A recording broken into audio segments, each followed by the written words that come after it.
once upon a time, a princess in the underworld had always dreamed of visiting the human world, and one day she visited the human world without being noticed by her keepers. When she came outside, the bright sun blinded her eyes and began to destroy her memory. Unable to return to the underworld, she fell ill and died in the human world, and her soul reincarnated in a human. Her father, the king of the underworld, built a portal connecting the underworld and the human world in order for his daughter's soul to return one day, and hid the portal with a labyrinth so that ordinary people couldn't enter. The time was 1944, at the end of the civil war in Spain, and the fascist government was hunting down the remaining rebels hiding in the mountains. At the beginning of the story, Ophelia, who was only 10 years old, was traveling by car with her pregnant mother, Carmen, to the military camp of her stepfather, Captain Vidal. Ophelia loved to read storybooks and believed that fairies were real out there. Halfway through the ride, Carmen's pregnancy began to move, so they had to stop for a while and rest. Ophelia was looking around and repairing the eye of a cracked stone statue when she saw a stick insect coming out of the statue's mouth. By that time, Carmen had recovered, so they continued their journey by car, and no one noticed that the stick insect was following them. Soon they arrived at Captain Vidal's camp, where Vidal greeted Ophelia's mother with a warm and kind smile. Carmen introduced Ophelia to her stepfather, and Vidal didn't seem to like Ophelia because she wasn't his real daughter. As Mercedes and the other servants carried her mother's packages into the house, Ophelia chased the stick insect flying through the air. While following the stick insect, she came to the entrance of the labyrinth, and Mercedes came to her and stopped her from entering the labyrinth because the paths in the labyrinth were very complicated and it was difficult to get out once she entered. So, Ophelia didn't go inside and went back outside with Mercedes. Dr. Ferrero, an important doctor in their camp, gave Carmen the necessary medicine for her pregnancy and left the room, telling her to call him immediately if there was an emergency. That same night, Vidal's subordinates captured a father and son in the forest, thinking they were rebels, and they explained that they were not rebels but were hunting rabbits in the forest. But Vidal refused to accept and killed them both. That same night, the stick insect arrived in the room where the mother and daughter were sleeping, and the body transformed from a stick insect into a fairy from her storybook. The fairy told Ophelia to follow her and led her into the labyrinth. Ophelia entered the labyrinth with the fairy, and when she reached the end of the path, she found a portal, and through it, she went down the stairs and saw a monster-like creature. The monster knew her beforehand and released many fairies from his box. Ophelia first introduced her name and asked who the monster was. The monster answered that he was a fawn and began to show respect to Ophelia. The fawn revealed that Ophelia was Princess Moana, the daughter of the king of the underworld, and that there was a crescent-shaped mark on the princess's left shoulder, and that her father, the king, awaited her return. But Ophelia still didn't believe what he said at all. The fawn told Ophelia that she must complete 3 missions before the full moon in order to return to her father, the king of the underworld, through the portal, and brought out a large book. The name of the book was called the Book of Crossroads, and Fawn warned that she must open the book when she is alone and that it will show her future and what she must do. Ophelia opened the book and read, but found nothing, so she took the book and went back the way she had come. Ophelia's mother, Carmen, presented her daughter with a beautiful green dress and a pair of shoes and asked Ophelia to shower before going to her stepfather's dinner party.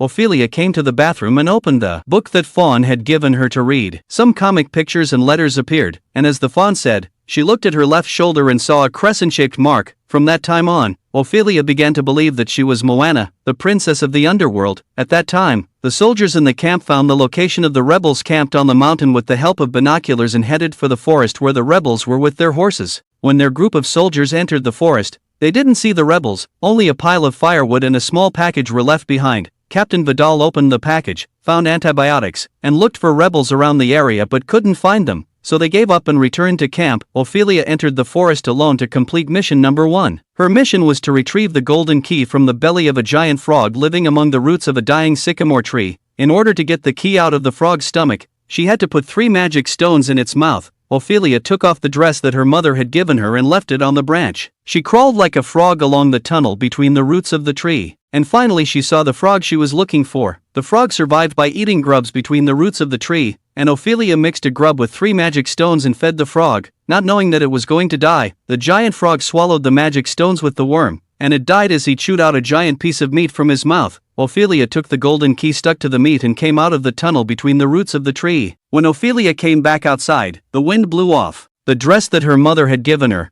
and it fell to the ground and was covered in mud. On the other hand, they would be having dinner soon, so Mercedes looked everywhere for Ophelia, but she was nowhere to be found. Just like that, Vidal was having dinner together with his invited guests, and Mercedes soon found Ophelia and told Carmen that her daughter was back. Carmen was quite upset that Ophelia destroyed the dress she gave her. That night, Ophelia came down to the portal with the fairy who had called her and told Fawn that she had succeeded in her mission. To retrieve the golden key from the frog's stomach, Fawn told her to keep the key and handed her a piece of chalk, ordering her to complete the 2 remaining missions quickly as the moon would soon be full. When Ophelia came home, she opened the book to start the second mission again. She saw red blood appear on the book, and at the same time, as shown in the book, her mother's health began to deteriorate. Ophelia quickly informed her stepfather about her mother's illness so that she could be treated as soon as possible. The doctor examined Carmen's condition and advised Vidal that his wife needed to rest in a separate place and move Ophelia to another room instead of staying with her mother. Just like that, according to the doctor's instructions, Ophelia was able to move to another empty room. In fact, Mercedes was a spy for the camp, and Ophelia had long suspected that she was a spy and made friends with the rebels hiding in the forest. For Ophelia, Mercedes was like a second mother to her, and she didn't want her loved one to suffer because of her, so she didn't tell her stepfather. Dr. Ferrero, like Mercedes, was a spy of the camp, and at night they went out into the woods outside the military camp and sent some food and medical supplies to the rebels. That same night, the fawn arrived at Ophelia's room and warned her to complete the second mission. Ophelia replied that she couldn't do the second mission because her mother was sick, and Fawn brought out the mandrake root. He said that if she soaked the root in a bowl of fresh milk, placed it under her mother's bed, and fed the root with 2 drops of blood once a day, her mother's health would recover. The second mission she had to complete was to retrieve a golden dagger from a terrifying monster, and the fawn ordered her not to touch the sumptuous feast even if she saw it. He then left the little fairies with Ophelia and ordered her to quickly complete the second mission before the full moon. Ophelia opened the door with a piece of chalk as instructed in the book, started the hourglass, and entered. She must get out of this room before the last grain of sand falls, and in the room, as the fawn said, she saw a big feast and a scary monster. She took the fairies out of her bag, and with their help, she unlocked a box and got a golden dagger. When it was time to take the golden dagger and go home, the sight of the food on the table made her want to eat so much that she forgot what Fawn had warned her about. The fairies couldn't stop her from eating, but she ate a grape and woke up the monster. The monster placed his 2 eyes on the plates on his palms and began to approach Ophelia. Fairies were attacking the monster while warning her to get out quickly, and the monster devoured them. At that time, the time limit had already passed, so the door was closed again, and the monster was coming after her to devour her.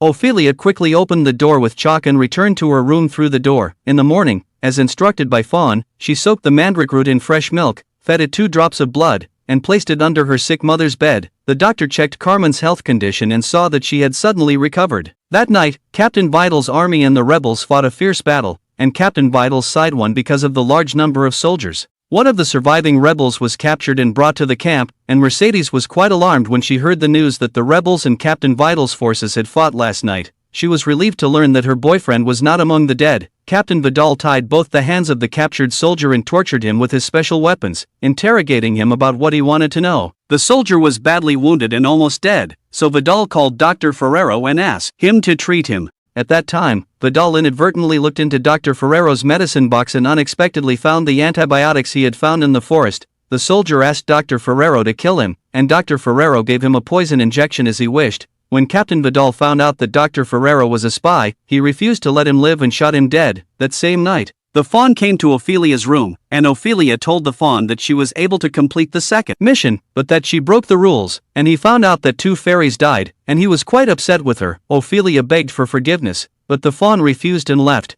telling her to remain immortal in the human world. When Vidal discovered that Ophelia had hidden a mandrake root under his wife's bed, he tried to destroy it, and Carmen intervened. Carmen asked why she put it under her bed, and Ophelia admitted that she put the magic root that the fawn gave her to help her mother recover. Carmen didn't believe what she said and burned the mandrake root, causing her health to deteriorate, and she died immediately after giving birth to a son. The doll had already realized that Mercedes was a spy, so that night, she tried to escape with Ophelia from the army camp to her friends in the forest, but Captain Vidal and his subordinates caught their escape, and Ophelia was locked in a room. He tied both of Mercedes' hands and was about to torture her with his special weapons. While Mercedes stabbed his body with a knife, slashed his mouth with a knife, and quickly ran away from the army camp, Captain Vital's subordinates followed her with their horses and soon caught up with her, blocking her path of escape. As Mercedes was about to kill herself, as she had no other choice, Peto and his forces arrived and began to wipe out all of Captain Vital's subordinates, leaving no one behind. Locked in a room, Ophelia was depressed because her mother had died. She had no one to rely on in her life, and she didn't know what to do next. Just then, the fawn arrived and told her that he would give her one last chance. he told Ophelia to bring her recently born brother to the labyrinth before the full moon. In the other room, the doll was sewing up his torn mouth with a needle, while Ophelia made a door out of chalk from her room to get her brother and sneaked into that room. When Captain Vidal left the room, she took her brother, and Vidal caught her just as she was about to run out of the room. Just then, outside the camp, Captain Vidal's forces and the rebels were fighting, and Ophelia ran into the labyrinth carrying her little brother, with Captain Vidal following her. Arriving in the labyrinth, the fawn created a shortcut path for her, blocking Captain Vidal from entering the shortcut path. Arriving at the portal to the underworld, the golden dagger-wielding fawn told Ophelia to hand over her little brother to him. Ophelia asked him what he would do to her little brother, and he explained that the portal to the underworld would open only if they sacrificed the blood of an innocent. Just then, Captain Vidal, who came through the labyrinth, took the baby from Ophelia's hand and shot her to death. Ophelia fell to the ground, her blood already flowing into the portal. Captain Vidal, carrying the child, arrived outside the labyrinth and saw enemy soldiers waiting at the entrance. Realizing that he had no chance of escape, he handed his baby over to Mercedes. Vidal demanded Mercedes tell his son about the time of his death, but Mercedes shot him dead, telling him that his child must not even know his evil father's name. By the time Mercedes entered the labyrinth, Ophelia had fallen to her death in a pool of blood. Ophelia's blood dripped onto the portal, and her soul returned to the underworld. Her father, the king of the underworld, explained that she passed the final test by using her own blood instead of a stranger's, and returned to the underworld. The fauns and fairies were treating her like a princess, and her queen mother was also inviting her to sit next to her. Her friend Mercedes, who was in the human world, was left grieving over Ophelia's death, and the story ended here. If you want to watch more videos like this, like and subscribe to my channel. Thank you so much, and I will see you guys next time.